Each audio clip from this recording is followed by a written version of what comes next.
Thanks to all of you for being in the room. I'm very impressed with how many of you have actually managed to show up this morning based on some of what I heard over breakfast.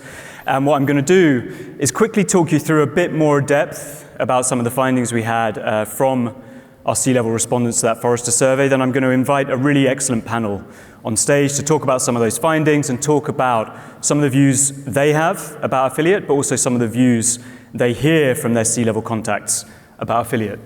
Before we go in, I wanted to talk briefly about two of the reasons we're doing this panel.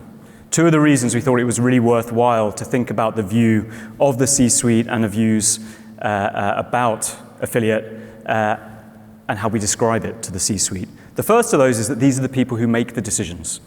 So it's pretty obvious, right? These are the people who have the money, they make the investment decisions, they set the strategy, but also that if they get excited about something, they put investment behind it. So these are the people we really need to talk to. The second was my own experience. The difference, I would say, between my perception of affiliate before joining Awin in 2022 and my perception immediately after joining. My perception before, which I think was shared by a lot of people I knew in marketing, was that it's a great channel, high ROI, worth investing in, super reliable, but it was also something that looked complicated to me, that I didn't understand very well, and I was kind of happy if somebody else looked at. And that was a view that was really widely shared. As soon as I started talking to Awin, as soon as I was in the industry, I realized that there was an incredible level of innovation. That the ROI, yes, was amazing, but beyond that, there were huge varieties of partner types. There were incredible people in the industry doing incredible work. That a lot of the reputation that had been built up perhaps before 2010 had been completely transformed throughout that decade and into the 2020s. And I wanted to share those learnings, I think, with the company, but I also wanted to make sure that all of the people I knew who had perhaps an old-fashioned view of affiliate could have that view updated. And so what we did is we commissioned this research with Forrester. We spoke to about 600 C-level respondents, trying to find out what do they think about affiliate. Some of that you saw in the video, but these were the three top findings we took out. And the first of those is really exciting. We're an innovation center. Of course we are. Right, we have nearly 30,000 advertisers, around 30,000 advertisers on Awin, 1 million publishers. The potential of all of those different partnerships, all those different partner types working together is so extraordinary. And it's moved so far beyond the very traditional perception of affiliate when you think about influencers, when you think about the clock model Adam talked about yesterday, when you talk about brand partnerships, brands working together to promote each other, technology partners who are able to make your e-commerce really come to life, traditional partners, content partners, all of those different types of partnership. Of course, we're an innovation center. So that was really exciting. And it's something that I don't think is always incredibly well understood. The second piece that came out, which Adam referenced really well in the video, is we're incredibly effective, and yet we're deprioritized for investment a lot of the time. So over 90% of people say we're effective or highly effective. Under 10% of people think, yes, I would like to do more affiliate. So it's a huge paradox, and it's a gap that we really, really need to bridge, and we need to think, how do we tell the story better so that people who are excited about it actually want to invest more in it? And then the third thing is that affiliate is diverse and reliable, right? So there's a diversity of partnerships. People understand now that there's more you can do within affiliate, but they also know that it is a reliable channel. It is a low-risk, high-reward channel. And these are two really positive adjectives, right? Diverse and reliable. And yet the flip sides of those adjectives can, I think, sometimes cause us trouble within the industry, because diversity can sometimes mean complexity. And if you were listening to Scott yesterday, he talked about the fact that people don't want complexity. Often people don't even want choice. What they want is quality, what they want is guidance. And so I think when there's so much diversity and so much complexity, it's our role to say, how do we simplify that complexity? And then when we think about reliable, that's obviously a good thing, right? Reliable is a very good thing, but it's not super exciting. And so if I think about 2 years ago when we had our first child, we had the realization that we needed a new car. We were like, a car's not big enough, we don't have enough boot space, we're gonna get a new car. And I'm not really a car guy, so I took advice from people, and I said, I need to understand, I need a recommendation for a car that is a bit bigger than one I got and that is reliable. And I got recommended a Kia. And that's the most I've ever talked about my Kia. Right? And this is not to be rude about Kias, because I love my Kia, but I don't think about it very much. I'm definitely not very excited about buying my next Kia, but I'm very pleased that it has a 7-year warranty on all parts, and that so far it hasn't broken down. So it is reliable. Reliable is a very good thing, but I don't get super excited about it, and I apologize if you love Kias, or worse, you work at Kia. I did check the list. Right, so we have these positive elements about our industry, but we need to bring out that positivity and we need to aim off for the things that feel a bit less positive. So I want to talk about diversity and reliability. We asked these guys, what are the main strengths of the industry? What are the things that you think are that affiliate is best at, right? And again, we had a good thing and a bad thing here. The good thing, they said loads of stuff. People came up with this laundry list of things that affiliate is really good at. The bad thing about that is that all of them were quite good. So we're kind of quite good at loads of stuff. We're a jack of all trades, but often considered a master of none. So there's an issue there with diversity. There's an issue there, I would say, with complexity. And we have to think, how do we simplify that? How do we take the complexity out of the industry? And how do we make it simpler for people? The second thing we saw, though, is that when you clustered some of those results, at the very least, people did see that we are a very, very commercially viable channel. If you put together incrementality, ROI, sales, efficiency, you actually saw, yes, like as a channel, people understand we can drive efficient sales and they feel good about that. So we have diversity, we have reliability. I talked about simplifying complexity, and now I've put a chart behind me which I think has about 7,000 lines on it. Try and ignore the gray lines on the chart behind me. What I wanted to point out here was that all the customers we spoke to had a pretty similar experience. So what you're seeing behind me, right, is from left to right, you're seeing the average customer we spoke to. So across those 600-700 customers, the average customer. And then from left to right, small customers to medium customers to enterprise businesses, and their different experiences and expectations of affiliate. What the orange line talks about is efficiency. It talks about incrementality. It talks about how we drive incremental sales. And what you can see is, from small to large, everybody said, you guys drive incremental sales. And that was a surprise. Because if I think about one of the biggest challenges I get when I'm talking to advertisers, they say, well, can you prove incrementality? And that feels like a conversation we've had in the industry for a long time. And yet, when we asked all these people, they said, you guys drive incremental value. So I think we can feel pretty good about that. The red line, I hope the colors show up quite well. The red line is about innovation. And again, this told us something really interesting. It told us that large and medium customers see this as a channel for huge amounts of innovation. They understand the low risk, high reward, exciting nature of the channel. Medium companies really understand it because these are some of the companies who often want to do exciting things, don't necessarily have the resource and can see a way to prototype something with the affiliate channel, with a tech partner. But small companies, if you look on the left, there's a big dip. Right, so those smaller companies who maybe don't have an in-house team, don't have an agency, don't necessarily have the resource to make the most of the channel, these are the guys I think we really need to help see the innovation. And that's why when you looked at our product session yesterday, a lot of what we were talking about was how do we decomplexify? How do we make it easier? How do we become goals-based? How do we make it that you log into Awin, you set a goal, and we make everything easy for you? And we're going to do that more and more and more for businesses of all sizes. This guy, Nick Hill, was one of the lead researchers who worked with us, and he put it really, really well when we thought about the challenges I shared from the research. He said, affiliate marketing is one of the original performance channels, and it's been positioned because of that at the bottom of the funnel. Right? And that's quite a good thing in many ways, right? It's been positioned at the bottom of the funnel because we drive results, we deliver ROI. People know that if you come to us, you can get a great CPA, a 13, 14, 15 to 1 ROI, and have a good experience. But that's come at the expense of our brand. It's come at the expense of understanding the complexity, the richness of the things we do. It's come at the expense of understanding that if you think back to Adam's clock model that he shared yesterday, that we can actually talk to consumers all around the clock, from first contact with a brand to loyalty to everything in between. And so we have to think about how we build that brand beyond the historic strength we've had. And to do that, I just wanted to share one last slide. So again, referring back to Adam's presentation yesterday, if you were all here, you would have seen a picture of Adam in 2000. He had braces, he had a Christmas hat, and he was studying dentistry. And we pulled data going back to that time, to young Adam with his braces.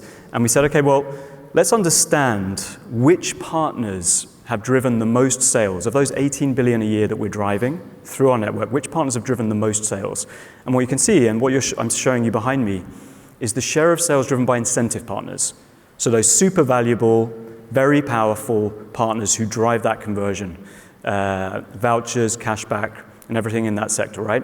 And what you can see is that incentive partners got more and more and more important up to 2018, at which point there was 70% of our sales, right? So great, fantastic, driving tons of sales, driving great ROI, but we'd become effectively an incentive channel by 2018. What you can see after 2018 is that richness, that diversity, different partners coming in, whether influencers, content, tech partners, brand partners, all of those different types of partnerships that we know drive incredible results as well, and talk to consumers at different points in their journey, and now we're less than 50% driven by incentive. We are over 30% on content.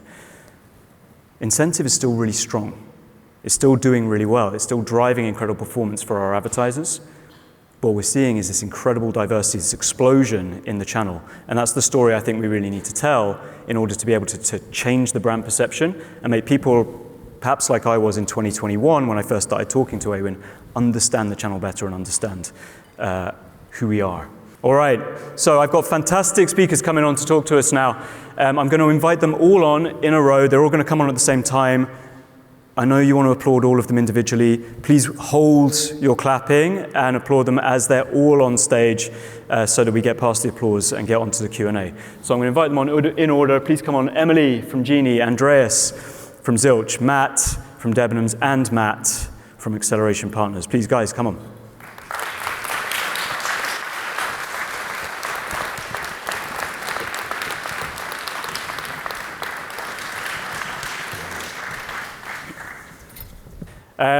So to get everyone to know you guys, I thought what we'd do first is if I can just go down the line and ask each of you to very briefly introduce yourselves, your company, and then tell everyone what is the last thing you bought via an affiliate link. Emily. Hi. So, hi everyone, I'm Emily. I am the CEO at Genie Goals. Genie Goals, we're a big picture performance marketing agency. So we do affiliates, but we also do PPC and paid social for e-commerce brands. My background is brand side, but I've been agency side for 5 years. The last thing I bought affiliate link was SPF hand cream. Great start. Let's see who's got the best affiliate link by the way. I'll tell you what I bought at the end. It's less exciting than that already. Is it? Yeah. Winning. Hi everyone, I'm Andreas, Andreou. I'm the Chief Revenue Officer at Zilch. Been with the company now coming up to 3 years and kind of look after revenue, predominantly more on the merchant side, looking at how we can subsidize the cost of credit through ad-funded revenue essentially. Been in the industry a long time, pretty much as long as, I've probably got the same amount of grays as Adam, so yeah, long time. And the last thing I bought, are there any Spurs fans in the room today? Tottenham fans? One waving at the back, 2, fantastic. 3, amazing. It was probably my hotel tonight in Bilbao, actually. So, yeah. You're going to the game? Yeah. All right. I've told you many times we need to. Yeah, we'll be quick. Good luck.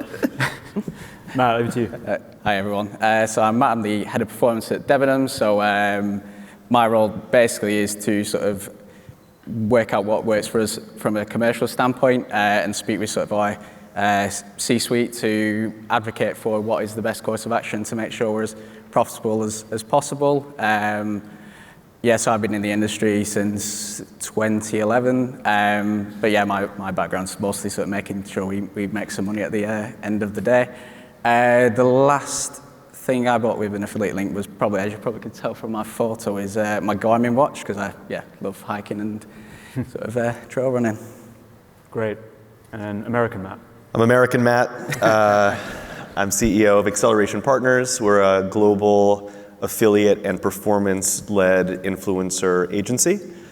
The last thing I bought on an affiliate link was 15 fake beards for a surprise party. Okay, that is good. Thank you, guys. I bought running shoes. It's always running shoes. I read running shoes reviews and then I buy running shoes that I don't need, and then I have a cupboard of running shoes that I hope my partner never opens because I've probably got more pairs of trainers than I've been on runs. All right, so first question. We wanted to talk about perception, right? And we talked a lot there about perception and how it's changing, and we see there's probably something of a generational shift in perception as well. And so I wanted to start actually with you, English, Matt. Yeah. And perhaps we could talk about the fact that, affiliate is viewed as highly effective, as Adam mentioned, 91%, 92% highly effective, only 7% prioritizing investment. Can you talk to us a bit about why you think that is from an advertiser side and what we can do to change that? Yeah, so I think ultimately when it comes to, I can only speak from a retailer. Obviously, there's multi sort of sectors that, obviously use affiliates. But from our side, I think the main thing that sort of holds the industry back in terms of like how the C-suite view things and how the affiliate world view things is that disparity between sort of data. So obviously a lot of people look in platform, but every business, or at least every big business, has their source of truth of deduping any sales between, because if we took one sale from our site, there's a very good chance that if we took the Google tag, the Meta tag, and the Awin tag, all three would probably claim it. But obviously, we didn't get 3 sales off the back of that. So I think there's a little bit of that, of how businesses need to sort of untangle that, of actually how much credit do we give for, affiliates, how much do we give for Google, how much do we give for Meta. So there's that, and I think that's sort of where a lot of affiliates need to start speaking in the same language to retailers. So, for example, if I was to have these conversations with Google or Meta, they always try to talk in like our source of truth, whether it's, we don't use GA, but a lot of obviously the businesses use GA, but it's just, we'd have them conversations on our terms of like what we class as success, and I think that's where I think a lot of the conversations need to start, and then I think it's also that the other platforms get in the room with the C-suite, so I think that's a big part of it as well, is to, one to educate, one to advocate, and then I think just once you start having those conversations and learning the business of like, because if you learn the margins that retailers have to work with, you would start talking in their terms of actually what is good for the business that you're trying to help, and I think that's a big one from us. Thanks, Matt. American Matt? So I think for what we see a lot, and a lot of the companies that we get this pushback from around investment tend to have more mature affiliate programs. There's this perception, I think, that once they get to a certain stage of maturity, that there's almost a cap, and that they're difficult to scale beyond that. And so that's a lot of time what we hear is that if I want to grow the affiliate program another 3%, 4%, 5%, can I even do that? Or they'll say, hey, I've got an extra $1 million that I want to spend this year. I don't think that affiliate could even spend that, so I'm going to put that into other channels. And the reality is that there are some structural limitations to affiliate that do make it more difficult, for example, to spend an extra $1 million in short notice, right? You have to work with the publishers, find the placements. It's still very manual in a lot of ways, and so that is true. But there's a lot that's now changing, I think, in allowing for more scale and more spend to come through the channel. And I think one of the things I saw yesterday from Awin that was super exciting is, the more automated way to connect with publishers. I think over time that's going to allow for spend to happen more quickly.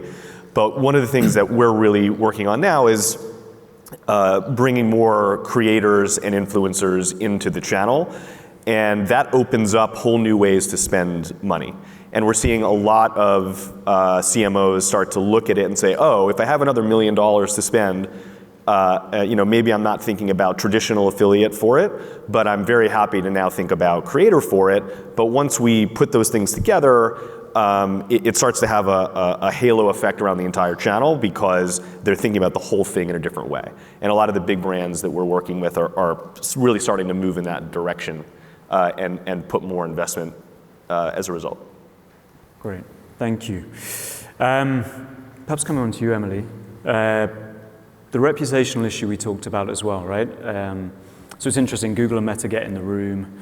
Perhaps they're very good at bringing data to life. But what we also know is that those companies, they have reputational challenges, but they're also just renowned as massive tech platforms with phenomenal insights, etc. Affiliate hasn't had the same kind of reputational benefit. So do you think that reputational issue is legacy? Do you think it still exists? And what do you think we can do about it? Yeah. I mean, I think affiliates as an industry has evolved so much. I mean, we've seen the slides, right, in terms of the last 10 years alone. I think we've got to remember that everybody in this room knows affiliates well, and therefore we're always in it. I speak to so many CEOs, CMOs who quietly go, I don't really understand the channel. I don't really know what to do. And I think that overwhelms them. So I think our job is to educate them, because the majority of people who are in those types of roles, their experience with affiliates is probably 10 years ago, where they've probably been burnt by the channel before. So whether that is kind of questioning whether it's eroding some of their margins. We know margins are really tight at the moment, so that's kind of a really biggie for them. Or it's that proving that incremental piece. Or actually, I know when I was brand side, it was just that brand protection piece. Where they've all been probably victims of when they've driven sales, which is what the channel's really good at, but maybe not in the way where it's kind of protecting that brand. One of the ways which we've got over this in the past, so our first client was a luxury fashion brand, and as you can imagine, their first comment was, we're not doing voucher codes, but we want to do all the content stuff. Now the challenge is the content stuff is great, but it doesn't drive the same ROI as some of the voucher code piece. So what we did was we worked with them to really kind of very transparently say, look, the reality is you are in this space, whether you want to be or not, your brand is there, and what we can do is we can carefully choose those partners to work with that will respect the brand, that will hold that customer on that journey and protect it. And what that means is it gives confidence to that side of the funnel, and it means it can open up the opportunity on the upper scale as well. So I think there is that legacy piece, and I think that's quite hard to kind of break through if you're not exposed to how diverse the channel is today. And is the way you're overcoming that's one by one? Like you're going to the advertiser, having that conversation? I think it has to be. I think, from being brand side, it takes a long time to build a brand, right? And, the thought of kind of giving your brand to lots of publishers to do something with and you're not holding the hand away is quite scary. So I think it does have to be, to build the confidence back up, it does need to be on that one-to-one basis. Great. Andreas? I think we need to be honest with ourselves. There is a legacy issue, whether it's, as you pointed out, kind of bottom of the funnel, being perception as an issue. I think historically the channel hasn't been perceived in a certain way as well, whether it's kind of less transparent practices, whether it was kind of brand bidding back in the old days, or appearing on sites brands shouldn't appear, and I think that's a challenge, because a lot of people, as you said, who have been burnt in the past are now CMOs today, and they still have that issue. They still see it in a certain way. The other challenge I think we've got is, and this is why I think there's room for multiple channels, because we don't have that one-to-one partnership in place. We're a brand in our own right at Zilch, and when we want to run campaigns, if we want growth, we can turn on Google, we can turn on Meta and so on. Straight away, we're in control of the brand. With affiliates, it's a little bit different. You've got to go through a network. You've got to reach out to your partners. It takes time. And then you've got to build trust and have a working relationship with those partners. I think the more we can do as an industry to work directly, communicate, be strategic, really show the value back is going to help. And to be fair, we work really well with Awin. Awin always encourage kind of direct conversations, which is really good. But the challenge you've got is you've got 20 or so networks. How do you get everyone to do the same thing? Because that doesn't always happen. But on a more positive note, I think it is changing. I think we're seeing some great companies now come into kind of the affiliate space. I'm super excited about fintech, obviously being in it, but if you look around, the room, there's people here from Zilch and Klarna and, Revolut, a $45 billion company, now getting involved in affiliate. And it's great for brands to be able to get exposure, with those kind of customer bases. And I think that younger generation now of kind of digital marketeers are soon going to turn into your CMOs as well. And I think it's only heading in the right direction, but there is a bit of a legacy issue, unfortunately. Great. I think that's definitely a thing we need to think about, right? Is that who are the next wave of CMOs and how do we get them ready to understand this channel better? Because I think that's been a lag. I'm going to stay with you, Andreas, in case you just suddenly leave to go to Bilbao. Can you talk maybe a bit about when you've actually managed to persuade a customer at C-level who perhaps was unpersuaded about the value of a channel? Yeah, I mean, it's been pretty much my job for most of my career. So Yeah, I've been doing it quite a bit, but yeah, I mean, there was actually a recent example where I was intro to the CMO at a brand, and they do not do affiliate. They've never done affiliate. They didn't really understand it, to be honest. They didn't really know what it was, and it's a major company in the UK. And we kind of met with them, and my team are going to hate me for saying this, but I think it's quite easy because it is a really good channel. When you sit down and you explain how it works, it's risk-free, it's performance-driven. They can control, you can work together on the strategy. They can control how the brand is perceived when you're working closely together with the brand. And then, we're fortunate to be able to have a lot of data to do a lot of really smart targeting. So when you kind of put the pitch together and explain all that, and then show them that it is risk-free, and we do kind of pre and post campaign reports and so on. They did a 2-month trial with us. We delivered 78% new customers, and now it's turned into an annual contract with that brand. And we're their first kind of partner in the affiliate space. And now they're asking us, how do we expand this now? Who do we go to? And the obvious choice is now go to a network and start partnering with other great brands as well. Okay. And it sounds like it was kind of the data and the insights that made a difference there. Yeah, I think that's something that, and again, not everyone's in a position to be able to do that. But I think that's one of the big levers we have in our space, to be able to have the data, to do the targeting, and then share the insights as well, whereas you don't get that with a lot of other channels. We've just done a huge above the line campaign now in the UK. We wrapped the metro for an entire week. This week we're on loads of buses. Good luck trying to understand who's seen it, what impact it's had, and so on. We might see a little bit of a spike in customer acquisition, but that's about it. Whereas you can go so much more granular when you're working with key partners. Yeah. American or English map, either of you? Yeah, a couple of things. So I think one thing about any good C-level executive is they should have a POV, but then they should be persuaded by data.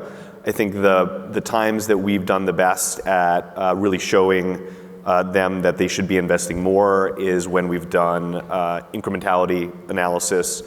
We've partnered with publishers to do incrementality analysis and been able to bring that to them to say, look, what you believe about what's going on here is actually not correct, and here's the actual data to support that. And those types of incrementality analysis are often not the way that they are thinking about it. It's not what's showing up in their internal attribution models, right? It's a different approach. And so we've had we've changed a lot of minds by showing that data, but it takes work, right? And you have to really dig in and be able to do that. I think the other examples that I can think of are when there have been specific campaigns or circumstances where the channel has done really well, and we've been able to kind of strike while the iron is hot and take that to the C-level and really show them.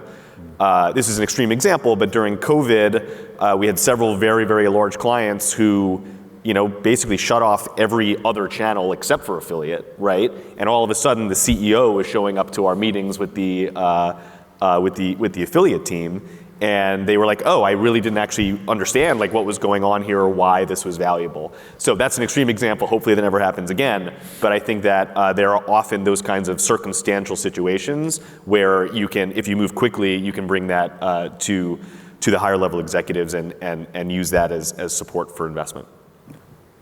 Yeah, I mean, I can speak sort of almost from an internal sort of way of sort of persuading the C-suite. For us, it's sort of bringing them on that journey. I mean, there's almost two ways of looking at it. You've got the BAU, where it's the lower risk sort of stuff, and that's usually quite simple to get them on board. It's we'll try this. If it works, we'll continue. We'll invest more. If not, then we'll stop. It's sort of, I think the challenging one is sort of when we're doing the additional stuff on top of it. So for example, like tenancies or things where it's a bit more a lot of people have spoken about moving up the funnel with affiliates, and it's if we moved up the funnel with other platforms, they provide the data that's outside of, outside of our attribution. We can work on the incrementality. There's a lot of data coming back from them. So we try to work with partners to prove the incrementality of what we do, because obviously we're asking CFOs, CMOs to open up some extra spend that we obviously weren't planning on doing. So it's trying to bring them on that journey and then being really open and honest of what we think it's going to do, and then if it works, we'll add it to our sort of add that string to our bow when we say we need that increase in sales at certain points in the year, because and if it works, we'll keep adding it in at those moments, but if not, we'll obviously stop. And I think that's sort of where we are. It's just bringing them on board and then bringing the data back to them, because most are quite reasonable. Most can read data. Might need explaining a little bit because they don't have much time, but they generally will get on board if it's making them profitable money. Great. All right. I want to talk about some of the positive things, right? Because we talk a lot about challenges in the industry. So we talked about, innovation, that this channel is a constant source of innovation. There's so many different things you could do. So Emily, which partner type or tactic are you most excited about right now? Yeah, so I think there's lots to choose from, but I think one thing that gets me excited is when you see affiliates start to kind of filter into some of the other channels. So that, we work with lots of e-commerce brands. The reality is most of their spend goes to PPC, paid social, and affiliates is kind of the third one on the list. But I think what's opening it into new audiences, going back to Matt's point, is the influencer piece. So we are now in conversations where other people who aren't in the affiliate team are starting to talk about affiliates, so taking influence is a great model, and actually it's another channel where lots of people have been burnt before by spending lots of money on a really high profile macro affiliate, and it's not really driven anything. Where we're working with a lot of partners at the moment is kind of more on the micro level and being really strategic with the kind of partners that you're finding, but then also marrying that with your paid social activity. So doing things like whitelisting, which means that the brand is being able to kind of have control of the handle of the account of the influencer and kind of put out content on their behalf. But then it means that you can take that audience, do lookalikes, being able to then target that person or that group of customers with paid social activity and really tailored content, which means that you're getting much more from that original kind of one hit that you can get with influencers sometimes. And I think it just means you've got fresh ideas coming into the industry from different parts of the marketing mix, which is only a good thing. Good. Andreas, do you want to do a 20-second sales pitch on your favorite affiliate? My favorite. What are you most excited about? I think it's actually probably two things. I think the first one is now and one's coming. I think the first one is we've all seen kind of the value of retail media and how that's performing and the results it's delivering. But what really excites me, and again, being in kind of fintech, is the rise of financial media networks. Because one of the key advantages they have is, when you've got a retail media platform, you're seeing all the transactions that are happening at your store. So, Amazon, largest out there, fantastic, but they see all the transactions that are just happening at Amazon, right? When you're a financial media network, and there's a few in this room, and there's loads, you're seeing transactions against every retailer. You're seeing all the card spend, you're seeing all of that. So the data and the targeting, I think the opportunities are fantastic. And I think we're seeing more of them now come into this space. And I think just what's exciting me about the future is kind of AI and how that's going to impact the affiliate space. And the one that we're keeping an eye on is kind of agentic AI.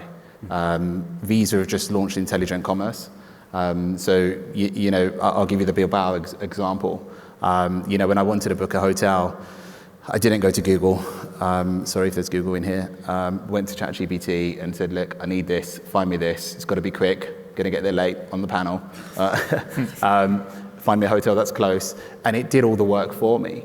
Now what Visa are doing and MasterCard is they're allowing you to store your card on file, similar like you do with retailers. So soon, it won't take long, but soon you'll be able to just say, you know what I like, you know the kind of hotel I like, find me this and book it. Yeah. And I think that's going to create a lot of opportunities in the affiliate space as well. So no more I'm a wealthy middle-aged man having a midlife crisis. Find me a place where I'm not as hot as everybody else. Yeah, it will know that. Yeah. It will know that. All right. There's no such place for you. We're speaking about AI, right? So I think it'd be really interesting to hear how you guys are using it, how you're thinking about it. Perhaps Matt, from the Debenhams perspective. Yeah. Go ahead. Sorry, do you want to go first? No, you go. No, let's not have a polite off. We'll start with you. Thinking about it a lot. I think our next speaker is going to speak about it from an SEO perspective. There's obviously a lot around that. I think what I'm actually thinking the most about is maybe the next phase of AI. I think that the real step function for affiliate and influencer is going to be when there are agents on the agency advertiser side that really understand the strategy and context and nuances of the brand, and then when publishers have agents that really understand the context strategy of the publisher, and those agents can collaborate, that actually starts to really solve the problem of limitations of scale and spend, because so much of it is like, if you're trying to spend a lot of money quickly and you have to like call 100 people and negotiate the placement and do all that stuff, like that's where a lot of the friction comes. So, it's probably not immediate, but that's the step function I see, is that I think you can have much less friction in the industry when there are agents on both sides of that negotiation. And I think that'll actually help a lot with the speed and investment problem. Great. Yeah. I mean, from our side, for AI for example, Debenhams, we've got millions of SKUs, millions. And to keep on top of that manually, especially from an affiliate side, it's impossible to sort of get the best out of every single category. Everyone who sort of remembers Debenhams, if they're from the UK or Ireland, will remember it mostly as clothing and beauty. It's not anymore. There's so many categories that we come under. So for us, AI is just is mostly there to help with the scalability of performance, scalability of, I think sort of speaking with partners, I think scalability of creative, because to create, with all the partners that we have, and then all the other sort of suppliers that we have, to create creative that's best practice for all them, it's just, to do all that is just impossible to do manually, especially to sort of make it as bespoke to what the person's after as well is very difficult. So I think that's where for us, it's all about that scalability, not just in the performance sort of side of what we do, but the branding, but every single facet that we sort of look at, we try to use AI to make things quicker and to look at every single department that we need to look at. So that's sort of the direction where I'd say, I think everyone is sort of fairly new on the journey, because I don't think we really know what it's going to be in 5 years' time, but I think it's definitely exciting, and how we use it is just going to make our lives a lot, well, not easier, but a lot more scalable, I guess, with that kind of catalogs that everyone's got. So that's how we're using it anyway from a retail side. Great, fantastic. I want to leave a little time for questions if there are any in the audience. So I actually have a timer here, so I'm going to time you. You've got 30 seconds in an elevator with an incredibly powerful CEO. Pitch affiliate marketing. Emily. So if you don't understand it, don't worry. You're not on your own, because I think that's a massive barrier to people. And if you haven't got at least 10-15% of your revenue coming through affiliates, then you're likely missing a trick. So if you're reliant on PPC or paid social, and CPCs are going higher, you're being pushed on those margins, then definitely look at expanding your affiliate program. Sensational. 25 seconds. Very impressive in a lift. Andreas. It'd be hard. I'd probably, because you talked a little bit about perception, and I heard something recently on a podcast, how as humans we get stuck in our own perception, and it's very hard to come out of that. And small things can impact our perception on the world. And I'd probably ask the CMO to step out of that perception, and look at kind of affiliate marketing for what it really is: risk-free, performance-driven, results-driven, data-driven, incremental, and just carry on going through that list, basically. But yeah. Perfect. Thank you. I think from my it's other platforms it's getting more and more inflated. The auction's getting more expensive, not only on Google, not only on Meta, even sort of the more emerging platforms are getting more and more expensive just to be on there. Whereas we look over time, the cost on affiliates is stayed fairly static to get a sale. So it's sort of a almost inflation busting sort of traffic to site. So yeah, that's where I'd sort of head, and also that we can be, we can meet the business needs, whether certain, because not every sale is worth the same for a retailer. some products are worth more selling to us than others. We can put in solutions to adjust what we're doing for what the business needs. It's a great comment. Just to pause there, maybe give Matt like 10 seconds thinking time. Just because, I think that's something we don't talk about a lot. Like if you track the CPC inflation, the CPM inflation on the big platforms over the last 5 years, it's extraordinary. If you look at the CPAs, certainly we achieve, and I'm sure it's true across the industry, it's pretty much flat. So that difference in terms of efficiency is really stark. I think it's a really good call out. And then in terms of achieving profitability, those new partners, I'm looking at Lee over there from our brand partnerships team. We've done work with people like Currys in the UK where, their brand partnerships activity with us drives as much profit as they would drive from 25 million in incremental sales, right? It's an incredible amount of profit that you can drive for a retailer or for a partner with the right kind of partnership. I hadn't plugged Awin at all, so I thought I'd do that for like 10 seconds. Matt, over to you. I would tell them that partnerships is potentially the only marketing channel strategy where you can create a long-term strategic advantage that's defensible. Social, search, everywhere else, your competitor can bid more, the algorithm can change, any number of things can change. But because of the complexity and relationship-based nature of partnerships, you can actually build a strategic advantage that is very difficult for a competitor to overcome, at least in a short period of time. It takes years. Incredible. Thank you. Very good note to end on. They were all under 30 seconds, by the way, if you didn't time it, so I'm very, very impressed. Thank you, you guys. Thanks. Can I have a round of applause for the panel?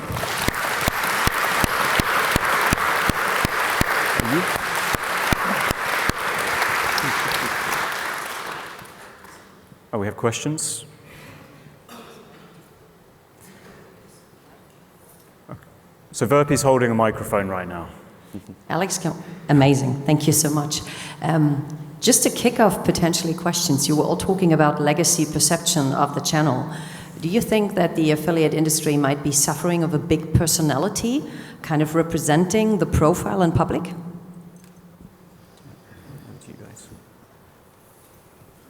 I'm trying to think of other industries and struggling a little bit. So yeah, I'm not sure. Maybe Adam can be our the big personality we need. I was hoping someone would say that. Any other thoughts? It depends on what you mean by personality from my perspective, whether you're focused on an individual or the personality of the industry. And I think so I was making some notes as these guys were talking, partly for my benefit, but also because you guys said so many interesting things, I thought. But perhaps if I would just picked on one, it's insights. I think that the big tech platforms have so much data and they have these huge teams who are really good at bringing insights to customers, and that's become their personality. We're the guys who will tell you about your customer, tell you about your business, and then we'll give you the opportunity to spend even more money with us. They're really good at that. I think our personality as the industry is not quite there. We haven't managed to make ourselves the strategic partner and use our data, and we have lots of data as well. So I think there's an opportunity for us as an industry to build that personality, which is perhaps a bit less intimidating, perhaps a bit less cocksure, but is actually really rich with insight and actually is partner-centric, customer-centric. That's what I would say. Yeah, we talked about it before, that it's a channel which delivers effectively, right? Which is kind of a double-edged sword, because I think lots of people want to move further up the funnel, yet the challenge back from the CEOs is, yeah, but you're that effective channel that's driving a really good ROI. And I think that's the challenge that we find with people is they want to spend more, but they can't because they're being restricted on ROI expectations. So I think it's a personality that probably just needs to evolve a little bit. It's had a strong personality, but it's not moved on the way that the industry has moved on. Mm-hmm. Thank you. Are there any other questions? Also, David, can you see the Slido questions? I cannot. I can see the same QR code you can all see.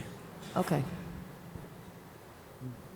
No further. But if not, we're also, I think... Oh, sorry, we have one question here. Okay, well, I think we only have time for one because I think we're pretty much at 11. So. I'll be quick. Thank you.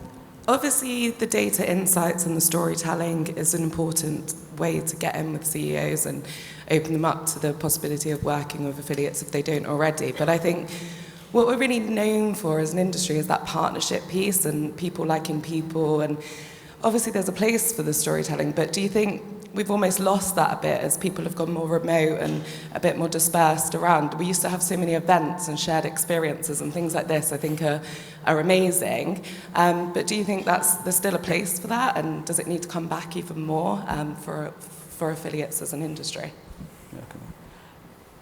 Yeah, definitely. I think as I sort of mentioned, it's about getting in the room.